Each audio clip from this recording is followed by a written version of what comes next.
Hey guys, it's Cole. This is a video that is very personal to me, and I am so excited to finally be able to share it with you guys. So I hope you enjoy, and please stay tuned till the end because I have a very important announcement to make. See you there. Avatar: The Last Airbender is a show that has touched countless lives in countless ways. In between the action and comedy, which are both excellent, the show explores subjects that anyone can relate to in some way. We've got the obvious ones: the toll of war, what it means to be honorable, regret, corruption, grief. But there's one subject Avatar touches on that speaks to me personally: fatherhood. I have a complicated relationship with my father. He's not a good person. He's cruel. Not a word I use lightly. These days, I care less about how he has treated me and my brothers, and more about how he has treated my mother. A father's job is to love his family. I don't believe he does. I don't know that he is capable. I would like to think I'm wrong. I hope I am. My relationship with him has long been filled with turmoil. I used to wonder, what is it like to have a father you love? Or what is it like to have a father that loves you? I feel bad for even asking these questions. I feel bad for speaking poorly about him. I don't know if I should. But the reason I'm telling you this is because Avatar has helped me understand my feelings, and has helped put things into perspective. This is the power of stories. They can change lives, and Avatar has done that for so many people, myself among them. The clearest examples of fatherhood in the series are, of course, Uncle Iroh and his relationship with Zuko, and Ozai and his relationships with Zuko and Azula. But there's more that deserve to be talked about. One of them is Aang and Gyatso. As Aang's mentor, Gyatso was the closest thing Aang had to a father, and they clearly loved one another. Against Gyatso's wishes, the other monks told Aang he was the Avatar when he was just 12 years old, because they knew war was coming. Aang just wanted to be a kid, and that's what Gyatso wanted for him. But the other monks believed they had to sacrifice Aang's childhood for the sake of the world. Because Gyatso wouldn't go along with that, they decided he and Aang should be separated. That night, Aang ran away, but Gyatso went to his room to tell him he wouldn't let them take Aang away from him. Gyatso's love for Aang was so strong that he was going to defy his people for him. He was willing to sacrifice so much for Aang's sake. That is a father. I've always struggled with connecting with this relationship. It's not that I can't, but it was hard, because I didn't have this close of a relationship with any man growing up. The closest was my maternal grandfather, may he rest in peace. He was a father. He loved his daughters and grandsons. He went to every baseball game he could. He was there to talk when we needed it. As a kid, as much as I loved him, I didn't appreciate him as much as I should have. I think it's closer to Zuko and Iroh's relationship than Aang and Gyatso. Not exactly the same. I don't think I was ever mean the way Zuko was, but close in the respect of not appreciating him as much as we should have. Zuko and Iroh's relationship has some of the best development I've ever seen. Zuko has so much rage inside him, and he takes it out on the people around him. But he has a good heart. That good heart puts him in many situations where he's forced to make choices. When Iroh gets captured by Earthbenders, Zuko has to make a choice between rescuing his uncle or chasing Aang, his one means of redemption in his father's eyes. Zuko chooses to save Iroh. Zuko impulsively says the safety of his crew doesn't matter when it comes to chasing the Avatar.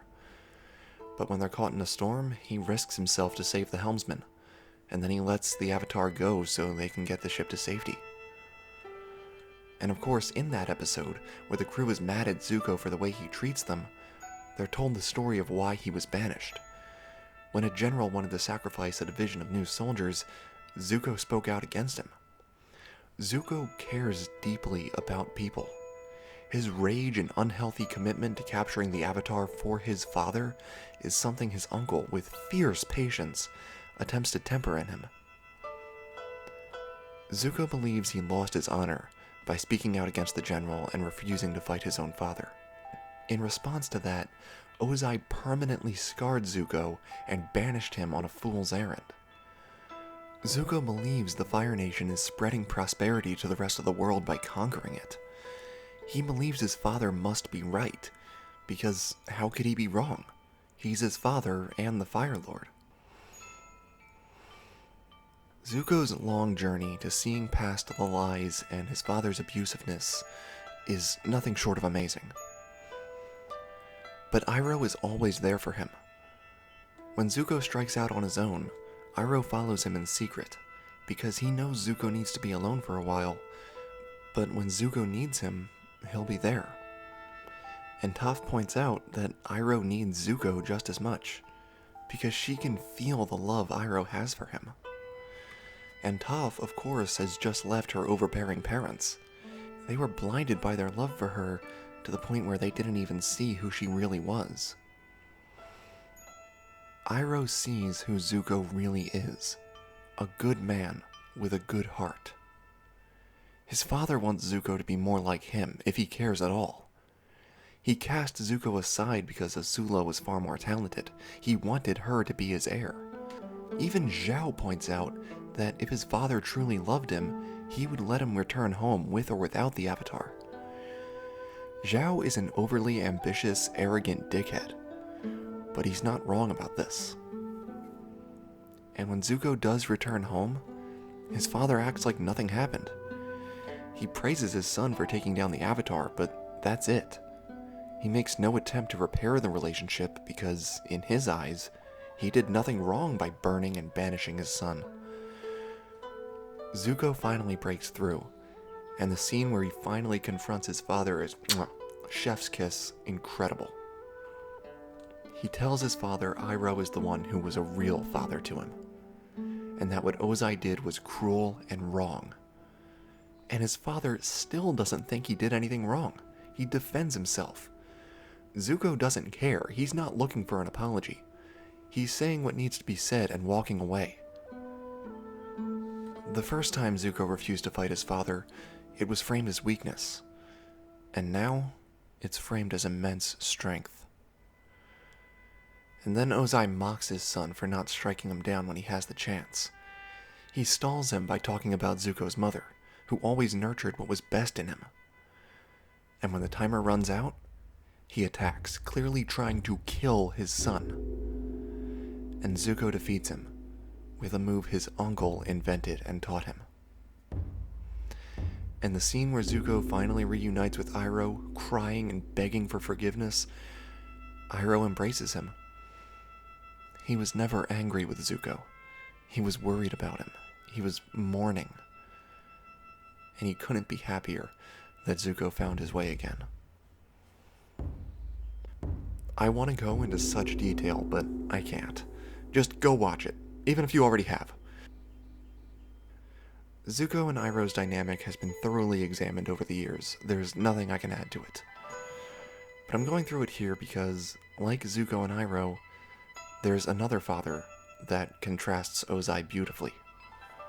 Hakoda. Where Ozai spitefully banished his own son, Hakoda regretfully had to leave his son for the greater good. Sokka desperately wanted to be a man, to be a warrior like his dad. And the last thing his father said to him is, "Being a man is knowing where you're needed the most." That line influences Sokka several times throughout the series, and it's one more piece of wisdom I think many of us can apply to our own lives. Look at the reunions between these two fathers and their sons.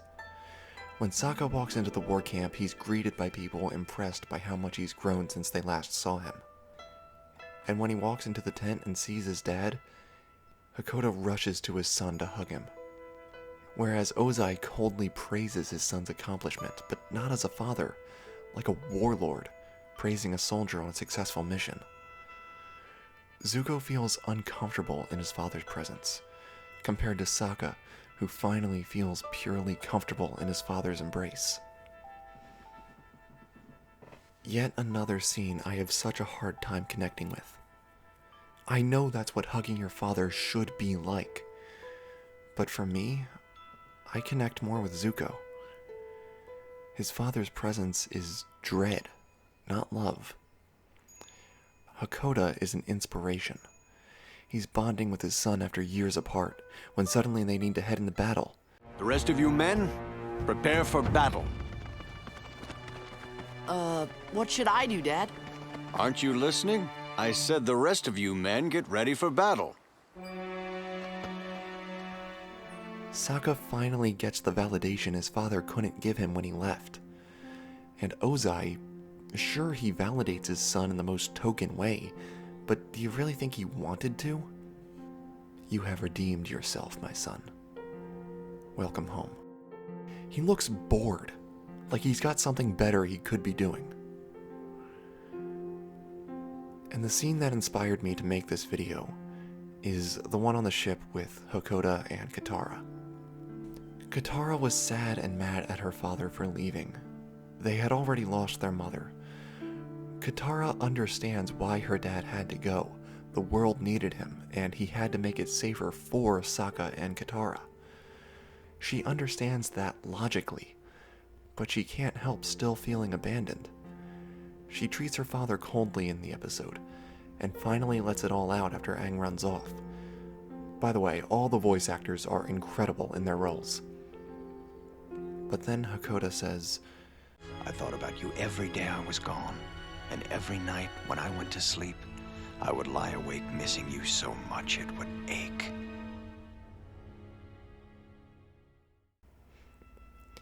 That is a father. Despite being far away, he thinks about them constantly. His children are the reason he's out there, and despite knowing that's where he's needed the most, what he wants is to be with them. Ozai doesn't care. Azula is a means to an end. Zuko is a disappointment. Ozai sends his son away because he doesn't care. Hakoda rips himself away because he does care. There's plenty more to talk about in regards to this show and fatherhood. I could probably do a dedicated video on each of these fathers. I just wanted to make this because for all the videos I've seen on the brilliance of Avatar, fatherhood is one that doesn't get as many dedicated videos. Mentorship, redemption, Iroh specifically, sure, but the concept of fatherhood itself and the different ways the show depicts it, well, I've only scratched the surface here. So that's it for now, guys. Thank you all so much for watching. Don't forget to comment and like. I'll see you later.